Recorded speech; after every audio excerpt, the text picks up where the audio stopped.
What's up? The Shark Daymond John here from ABC Shark Tank, and you're watching EliteDaily.com. How did you grow up in Hollis, Queens during the heyday of Rum DMC and LL Cool J, inspiring your ambitions? Well, how I was growing up in the heyday of Hollis, I think it was a great time. I think because it was that fusion. It was a middle class neighborhood, but the kids still went out and interacted with each other, played football, played baseball on the streets, stickball and whatever the case is. But then the coolness started coming around. So we started seeing this guy, Russell Simmons. He was just driving around these cars, and we would see him in papers and magazines and everything in Europe and Australia, and just doing his thing. But he wasn't selling drugs. He wasn't hustling. He wasn't a pimp. He wasn't selling crack. He wasn't doing anything like that. He was slinging music. He was having a good time. You can't even say he was working, actually. So growing up in that time, it was such an energy, as well as this music that came over from the Bronx was hip hop. And it was such a raw music. And in New York, Queens, besides Long Island, was considered the softest borough. So when the hip hop started coming out and the kids in Queens started becoming known for it, and LL and MC Shan and all those guys, we actually felt like we had a voice. Forget even the world. We had a voice now along with all the boroughs, because we kind of adopted this music that really was coming out of the Bronx. So it was a magical time. We're rising, surprising, ain't often hypnotizing. We always tell the truth and then we never spit no lies. College obviously isn't for everybody. I was able to, also get an opportunity to start my career, not going back to college. But what were some of the lessons that you had learned around the time you decided to start establishing your own path instead of going back to school? Well, I started to realize that by not going to school that I wasn't as smart as I thought I would be. I took that I'm going to take that year off type of decision, and all of a sudden I didn't go to college. Now you got me being a waiter. I'm 22 years old, and all those people I thought were idiots in school are now coming back from college. I'm serving them shrimp, right? So it was embarrassing, as well as that whole I'm going to be a millionaire very soon. It didn't work out like I thought. It was really hard to make a first million because I didn't make it for many, many years to come. I was buying these, it was kind of the in thing to buy crash cars, go and get them fixed up and resell them. And I just, the math with me was no problem. I'll buy 50 of them, I'll make a profit of X amount of dollars, and I'll be a millionaire next week. Well, didn't work out like that, and I was serving all my high school friends shrimp and Red Lobster when they were coming back from college. So it was embarrassing. And I think that what changed my life wasn't the fact that I wanted to become a millionaire. What changed my life was the fact that I wanted to make these clothes for myself, for other people, because nobody respected this market. I was doing something I loved, and then all of a sudden it started to take off. Can you tell me a little bit about that, once that passion finally, caught on, and you finally decided, this is something that I want to move forward with, and a little bit about that first product and how it kind of all took off from there. And then did you ever decide, at that point it was like no slowing you down, right? Yeah, well, when that passion, when that thing grabs a hold of you, and as they say, when the needle is finally in the vein and you're really hooked, it's like being in love. It's like you thought you liked somebody when you were 13, 14 years old, and that was just something new and it was puppy love. But when you're 22, 23 years old and you're out there sitting there making life decisions and saying, I can see myself with this person for the rest of my life, and you're getting butterflies every time you see them, that's what it is when you have a business and you have a company that you love. You can't see anything else.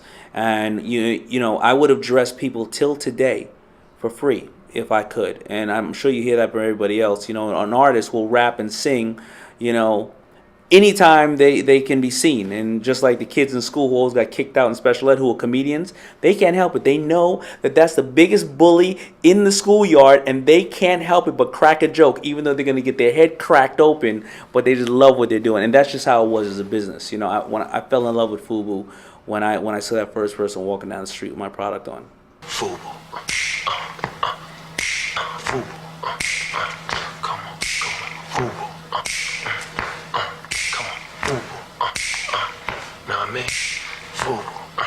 Developing a sexual product is one thing, but creating a lasting brand legacy is completely a different beast in its own. What core values do you maintain from your early days at FUBU in your new ventures?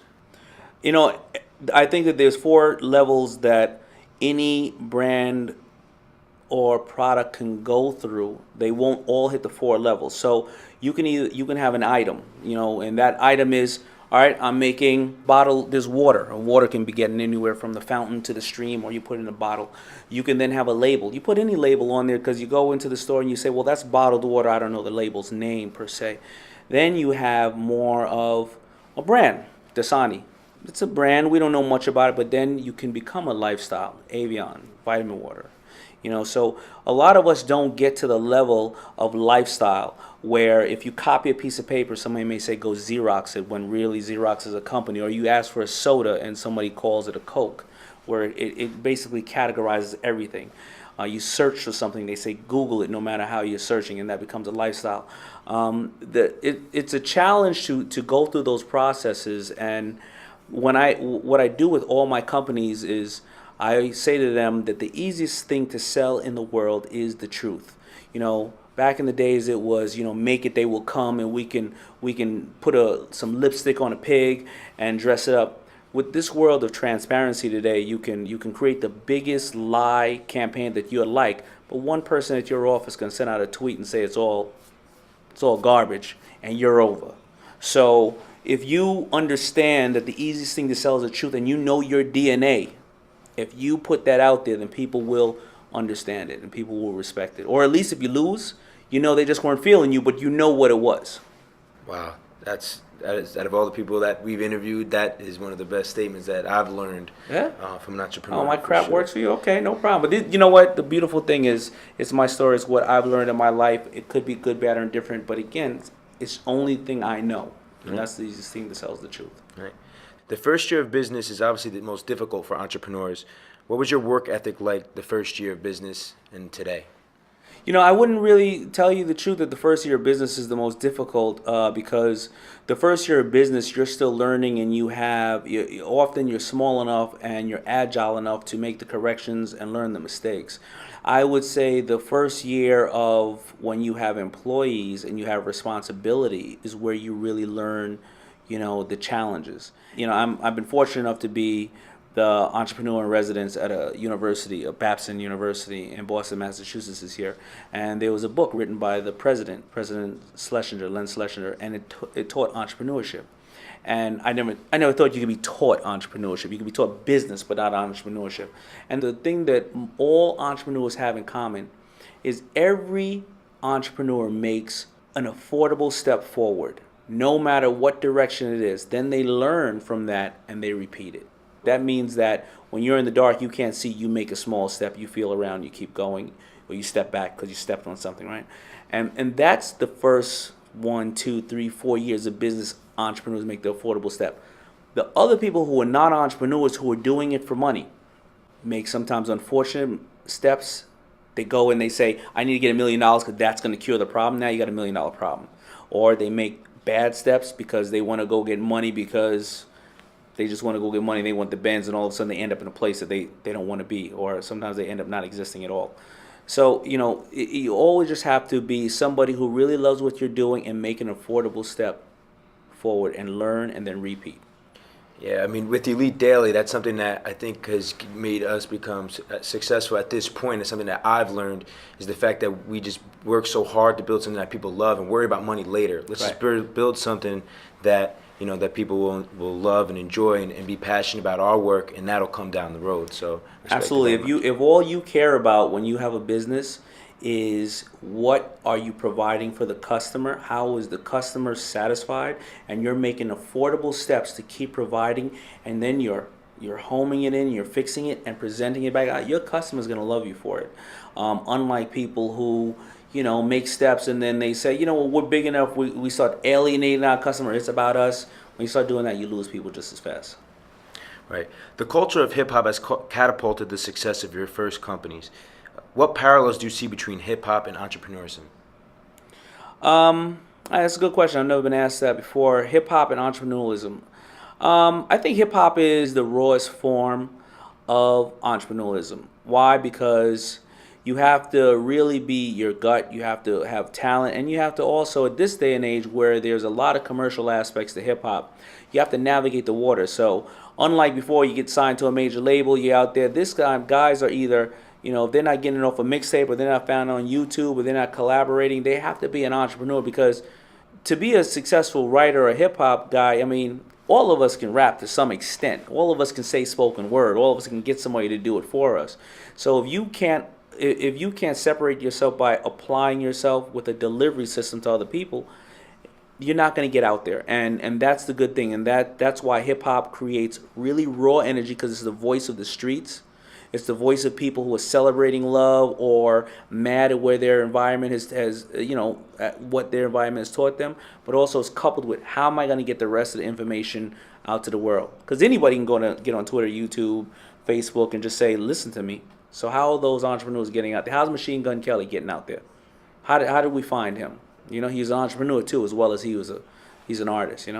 Everyone aspires for success. So what drives you to work so hard?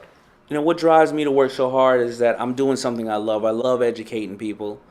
I love making deals. I'm at the age now where, those people that walk on the Shark Tank, or the people I invest in, any of the companies I invest in, I see that twinkle in their eyes, and that energy that I had when I was younger. I'm also older now, that I'm not as hip as I may think I am. And this digital age, the best thing to ever do is to understand that you may not know a lot, but you may tap into some of those geniuses. Because when I'm on Shark Tank, I look at some of those people and I go, man, why didn't I think of that? Why didn't I think of that? But that person's going to let me get 20, 30, 40, 50% of their dream and work with them, and they have that energy, and they're going to keep going. Let's say the business doesn't work out. What do I have? I got another partner for a new business that we're going to do. So it's all about the person, the technology, and the fact that I love being active and out there and just creating things and creating brands. What was the most crazy idea that you came across that blew your mind being on that show? There's so many guys that came across. The craziest idea that blew my mind, and I'll tell you the truth, it's this guy, he was dancing and he was drawing cats.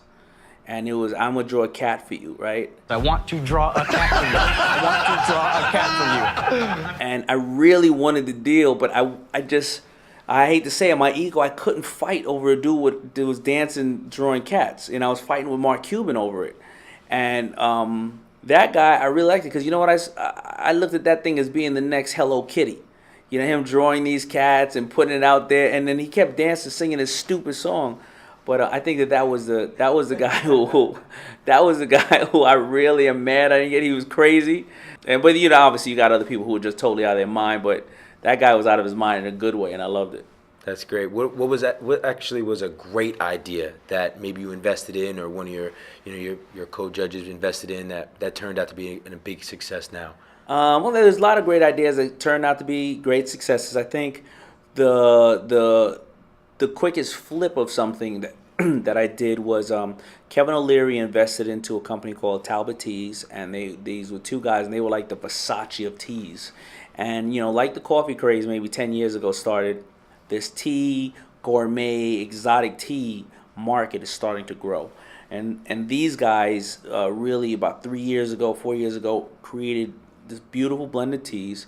I couldn't get in the deal at the time because I had already invested in a tea company. It was a conflict of interest.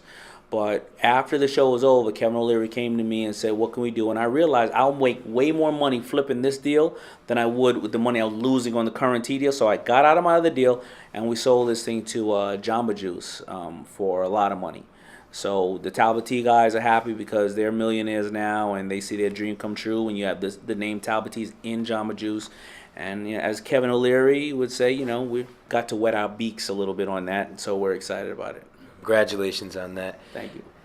How was it when you first made your first million? What was the first thing you bought or did when you first got that real big sense of success? When I made my first million, I don't recall what I did, but what I do realize is when I made my first million, I realized how poor I really was. And poor in the sense of material worth, because when you make your first million, it takes you about $1 million to get out of the debt that you have to be comfortable. You pay Uncle Sam, and then by the time you take care of mom and a couple of people, and you buy yourself a decent home. I'm not even talking about something crazy, and a car and a couple of things. You're about even. So, you have to treat that first million like it's going to be your last. And you often see that with athletes and people, because athletes, they say 75% are bankrupt 3 years out of the league. Because, you think it's all going to keep coming in, and it's not. So you got to, when you take it, you got to get yourself even and move forward. Right.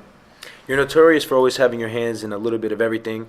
What are the most important businesses you're involved with right now, and what should we expect hitting the market this year from Daymond John, and any stealth projects in the pipe? Yeah, well, the most important businesses that I have now are obviously going to be every one of my businesses, because they each are a child, and they each need attention, and some of them kind of can go a little bit on autopilot, but some of them need some TLC. But what is my objective this year and going on to next year? It would be my acquisition of all technology. I think the tech space is where everything is going. So I have two objectives: technology and health and fitness. I invested in many CrossFit gyms because I love the health and fitness space, and you'll see on the show that I will go after most technology plays. I invested in a company called Mobley. It's like an Instagram and things I think it's me and Leonardo DiCaprio and Serena Williams and Toby Maguire and somebody else is in there. So it's really technology and health and fitness are my objectives. Then you'll love Elite Daily. Yeah, you're right about that. So I'm here. Great. The hip-hop clothing industry was an extremely competitive market in the 1990s, during which established many brands and startups, and they all fought for the loyalty of both the consumer and the artist. How were you able to succeed in this era, getting all those artists involved? The way I succeeded is because, first of all, I had 3 amazing partners. It was not done by myself, and we were able to be 4 places at one time. So first of all, second of all, Forest Bias was never about a color. Forest Bias was about a culture. A lot of people don't know that. My stepfather is a white Jewish man, that taught me, you may be pro-black, but you don't have to be anti anything else. So we were able to create a movement from many, many different areas. From Japan. The first places to buy the product was Japan and Seattle, Washington. So what we were able to do, we were able to tap into a cultural movement at time. We were from Hollis, Queens, so we were fortunate enough I was on tour since I was 12 years old. Fat Boys, Run DMC, Big Daddy Kane, Houdini, Eric B. and Rakim. Those were the tours I was on at 12 years old. So we had deep, deep roots in hip-hop with artists. We just grew up in the business. The people that came around in the 90s and later on who just wanted to follow the trend, it may have been more challenging because the culture was already baked in, the price was already baked in, and it was a little more challenging when you got into 2000. But we just were part of a great, great movement. How important do you think it is now, with new ideas, new startups, actually getting somebody involved who may be a celebrity or somebody like yourself as a partner in that business? I was fortunate enough to partner up with LL Cool J, and LL Cool J is not only a legendary artist, but he is a worker. If you get involved with anybody, know where it is. If you get involved with an investor and you're looking for capital, then don't call the guy every day. Because if you go into the stock market as an investor, nobody that I invest in stocks are calling me. Apple's not calling me. Nobody's calling me when I put my money in. So if you're looking for an investor, understand where it is. If you're looking for a celebrity, understand if you're going to have a worker. If you are going to just take one picture and put it all over the place, no problem. But if you need that person to show up, you need that person to really eat, live that brand, and make sure you get in bed with the right person. I got in bed with LL in regards to business, and this guy, he put FUBU in the Gap ad. He wore FUBU on any given Sunday. He put it everywhere. I have pictures with him meeting the president in FUBU. I wouldn't even meet the president in FUBU, right? So it's not about the name. It's about people who works the brand. And the higher and the bigger a celebrity is doesn't necessarily mean anything, because a lot of times, people won't relate to them. But Suzanne Summers, you know how many Thigh Masters she sold? George Foreman, way after he lost his championship, you know how many Foreman grills he sold? When you get with people who people can relate to, you don't always look at the A entertainers, because that guy may just take a check from you, take one picture and leave. You got to have people who are working for you, whether they're your investor, whether they're your entertainer, whether they're your strategic partner. It's about people who are ready, who see your vision, you understand what they contribute, and you work with them. What advice do you give any young entrepreneur trying to raise money on the Shark Tank or in real life in general? Well, when people are trying to raise money or pitch in general, people need to understand that they need to pitch in regards to what is attractive to the person you're pitching to. Often, too many times, people will pitch and say, I want to be rich, I want to create this company, I want to do this and that. And that has nothing to do with me. Right? So first of all, you have to pitch in regards to what's the value for that person. Second of all, and more important than anything else, is if you don't already have the brand built or you don't have sales to show proof of concept, then I'm going to have to do that. So why own 50% of your company and work on your idea when I can own 100% of my idea and my company? So money is as expensive as it is in regards to becoming early. If you come to me at a really early stage, that same $100,000, I want 90% of your company. If you go and show me that you can make some sales, that there's people who want the product, that $100,000 may become 20% of your company. So the more that you can do on your own before you bring in capital is extremely important. What are some of the key characteristics that you look for on the show or in any given day that somebody's pitching you an idea? Well, by far, I look at the person first and can they run a business. You know, when you partner up with somebody, it's like getting married. So I may talk to you every day on the phone for the rest of our lives. Are you going to call me every day on the phone for the rest of our life because you can't solve a problem, because you have a problem, or because, we can't get around the problem collectively? So first of all, how am I going to deal with the person? Second of all, are you running the business and you sharp enough that if you do call me with the problem, you have tried to figure it out 10 ways from Sunday on how to solve it. So when you call me, not only are you going to tell me the problem for us to work collectively, you're going to tell me what you learned so I can educate myself in that business. See, that's one less path for us to go down. And then finally, it's going to be, is the business a business? Is it scalable? Can this business go from 10,000 to a million? Because sometimes a business doesn't need partners. If you have your own business and you're doing $100,000, $200,000 business, you're making a profit of $50,000, $75,000 a year, you got a great business for you. You just don't need partners.